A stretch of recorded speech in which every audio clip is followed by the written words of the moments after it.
Hello friends, मैं doctor आशु अग्रवाल आपका बहुत बहुत स्वागत करता हूं अपने यूट्यूब चैनल में। दोस्तों, आज हम चर्चा करेंगे यूटीआई इन्फेक्शन पे। यूटीआई इन्फेक्शन यानी कि यूरिनरी ट्रैक्ट इन्फेक्शन बहुत ही आम समस्या है, बहुत ही कॉमन समस्या है आजकल लेडीज़ की। लेडीज़ ज़्यादा प्रोन होती हैं यूटीआई इन्फेक्शन से। तो दोस्तों, आज का ये टॉपिक बहुत ही इन्फॉर्मेटिव है, बहुत ही यूज़फुल है। इस वीडियो को आप लास्ट तक देखें और मेरे संग लास्ट तक बने रहें।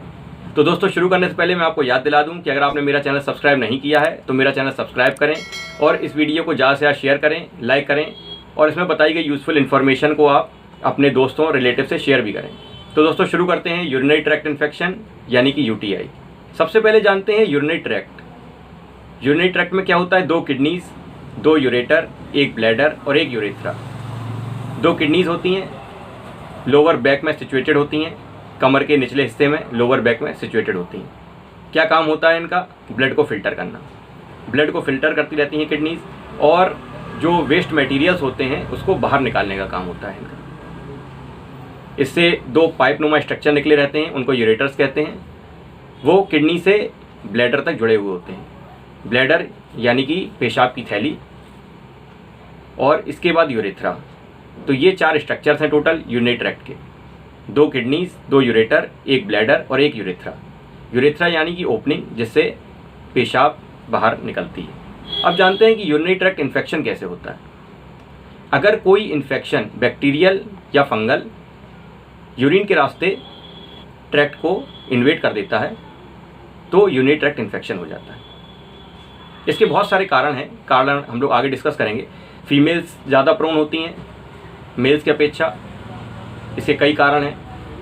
पहला कारण है फीमेल्स में जो वेजाइनल ओपनिंग और यूरेथ्रल ओपनिंग होती है वो पास होती है। इसका सबसे मेन कारण यही है, इसलिए फीमेल्स ज़्यादा प्रोन होती हैं यूटीआई इन्फेक्शन के लिए। और हाइजीन मेंटेन नहीं हो पाती लेडीज़ में, क्योंकि हर एक महीने मेंस्ट्रुअल साइकिल जो आती है उसकी वजह से प्रॉपर हाइजीन मेंटेन नहीं हो पाती। तो दूसरा कारण मेंस्ट्रुअल साइकिल भी है और इम्प्रॉपर हाइजीन भी है। और तीसरा कारण है यूरेथ्रा का छोटा होना। जो यूरेथ्रा का साइज होता है वो मेल्स में बड़ा होता है और फीमेल्स में ये शॉर्टर होता है। तो ये भी एक बहुत बड़ा कारण है जिससे फीमेल्स ज़्यादा प्रोन होती हैं यूटीआई इन्फेक्शन के लिए। तो दोस्तों, अब जान लेते हैं इसके कारण। क्या कारण है यूटीआई इन्फेक्शन के? जैसा कि मैंने बताया, सबसे मेन कारण है बैक्टीरियल इन्फेक्शन। तो बैक्टीरियल इन्फेक्शन में सबसे पहला जो मेन इन्फेक्शन करता है वो है ई कोलाई बैक्टीरिया। 70 to 80% जो यूटीआई के केस होते हैं वो ई कोलाई बैक्टीरिया की वजह से होते हैं। दूसरे अदर बैक्टीरियाज की वजह से भी यूटीआई इन्फेक्शन होता है, जैसे स्ट्रेप्टोकोकस है, स्टेफाइलोकोकस है, क्लेप्सिला है, सुडोमोनास है, लेकिन ये ओनली 10% होता है। अदर कॉजेज में अगर जाएं तो एक बहुत बड़ा कारण है लेस वाटर इनटेक। जो लोग पानी कम पीते हैं उनको यूटीआई की समस्या बहुत ज़्यादा हो जाती है। अगला कारण है इम्प्रॉपर हाइजीन। जो लोग हाइजीन मेंटेन नहीं करते, साफ़ सफाई का कम ध्यान रखते हैं, उन लोग को यूटीआई की समस्या जल्दी हो जाती है। एक कारण है पब्लिक टॉयलेट्स का यूज़ करना, खुले में पेशाब करना। जो लोग पब्लिक टॉयलेट्स का यूज़ फ्रिक्वेंटली करते हैं उनके यूटीआई की समस्या जल्दी हो जाती है। अगला कारण है डायबिटीज़। जो लोग डायबिटिक होते हैं उनको यूटीआई की समस्या जल्दी पकड़ लेती है। एक कारण है ओल्ड एज। ओल्ड एज में आपकी इम्यूनिटी वीक हो जाती है, तो ऐसे में कोई भी इन्फेक्शन आपको जल्दी होता है, ऐसे में यूटीआई भी आपको जल्दी हो सकता है। अगला कारण है इंटरकोर्स के दौरान भी यूटीआई का इन्फेक्शन हो जाता है। दोस्तों, इंटरकोर्स के दौरान एक पार्टनर से दूसरे पार्टनर को यूटीआई का इन्फेक्शन हो जाता है। एक कारण है प्रोस्टेट इन्फेक्शन। प्रोस्टेट इन्फेक्शन की वजह से या प्रोस्टेट एनलार्जमेंट की वजह से कई बार यूटीआई का इन्फेक्शन हो जाता है। कई बार किडनी स्टोन्स की वजह से भी यूटीआई का इन्फेक्शन हो जाता है। और प्रेगनेंसी के दौरान भी कभी कभी यूटीआई का इन्फेक्शन हो जाता है। तो ये इसके मेन कॉजेज़ हैं। अब आ जाते हैं इसके सिम्टम्स पे। कैसे पहचानेंगे कि हमको यूटीआई इन्फेक्शन हुआ है? तो सबसे पहला लक्षण है पेशाब में जलन, बर्निंग सेंसेशन। पेशाब में जलन होती है, पेशाब में बर्निंग होती है। दूसरा सिम्टम है फ्रिक्वेंसी। बार बार पेशाब जाते हैं, बार बार लगता है कि पेशाब की हाजत लगती रहती है, फ्रिक्वेंसी ऑफ यूरिनेशन। तीसरा सिम्टम है पेशाब का गंदा होना, मतलब उसका कलर चेंज होता रहता है, डार्क ब्राउन कलर हो जाता है, रेडिश ब्राउन कलर हो जाता है, पेशाब का कलर चेंज हो जाता है। चौथा सिम्टम है लोअर एब्डोमेन में पेन होना। तलेट में दर्द बताते हैं बहुत लोग, और वो दर्द रेडिएट करता है किडनीज की तरफ, मतलब लोअर बैक की तरफ। अगला सिम्टम है रिटेंशन ऑफ यूरिन का। अंदर लगता है कि पेशाब रुकी हुई है, बनी हुई है, पूरी तरह हुई नहीं है। एक अटकने का सेंसेशन लगता है, अंदर लगता है रिटेंशन, कुछ रह गई है पेशाब, ये लगता है कुछ ड्रॉप्स रह गई हैं, वहीं बैठे रहने की इच्छा करती है। ये बहुत बड़ा सिम्टम है। अगला सिम्टम है इसका लो ग्रेड फीवर। कभी कभी हाई ग्रेड फीवर भी हो जाता है। जब यूटीआई इन्फेक्शन बहुत देर तक बना रहता है, बहुत दिनों तक बना रहता है, तो कभी कभी हाई ग्रेड पायरेक्सिया भी हो जाता है। कभी कभी ब्लडी यूरिन भी आती है, यूरिन के संग ब्लड भी आता है, पस सेल्स भी आते हैं। एक अनईजीनेस बनी रहती है, कभी कभी डिसयूरिया भी होता है, डिफिकल्टी इन यूरिनेशन, ये भी एक सिम्टम है इसका। पेशाब करने में दिक्कत होती है, पेशाब करने में दर्द होता है। तो ये सब इसके सिम्टम्स हैं जिसको देख के आप पहचान सकते हैं कि यूटीआई इन्फेक्शन हुआ है। अब आ जाते हैं इसके प्रिकॉशंस पे। क्या प्रिकॉशंस लेने चाहिए जिससे आप यूटीआई इन्फेक्शन को अवॉइड कर सकें या यूटीआई इन्फेक्शन से बच सकें। सबसे पहला प्रिकॉशन है वाटर इनटेक बढ़ाना है। पानी कम से कम 5-6 लीटर पीना है, डेली वाटर का कंजम्पशन बढ़ाना है। दूसरा प्रिकॉशन है पब्लिक टॉयलेट्स का यूज़ नहीं करना, उसको अवॉइड करें, ज़्यादा से ज़्यादा कोशिश करें पब्लिक टॉयलेट्स का यूज़ ना करें। तीसरा प्रिकॉशन है हाइजीन मेंटेन करनी है। पर्सनल हाइजीन को आप जितना मेंटेन करेंगे उतना यूटीआई इन्फेक्शन से बचे रहेंगे।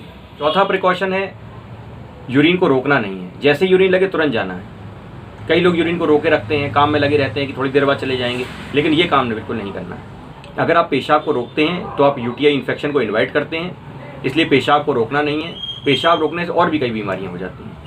तो ये प्रिकॉशंस हैं, इसको फॉलो करना है सबको, जिससे आप यूटीआई इन्फेक्शन से बचे रहें। और खासकर लेडीज़ को ये प्रिकॉशन मानने पड़ेंगे क्योंकि लेडीज़ में यूटीआई इन्फेक्शन बहुत ज़्यादा होता है। अब आ जाते हैं मेडिसिन पर।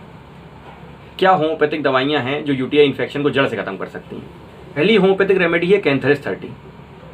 बहुत ही टॉप क्लास की मेडिसिन है कैंथरेस 30। सब तरह की यूटीआई इन्फेक्शन में कैंथरेस 30 दी जाती है। पेशाब में जलन, पेशाब में रुकावट, यूरिन बूंद बूंद होना,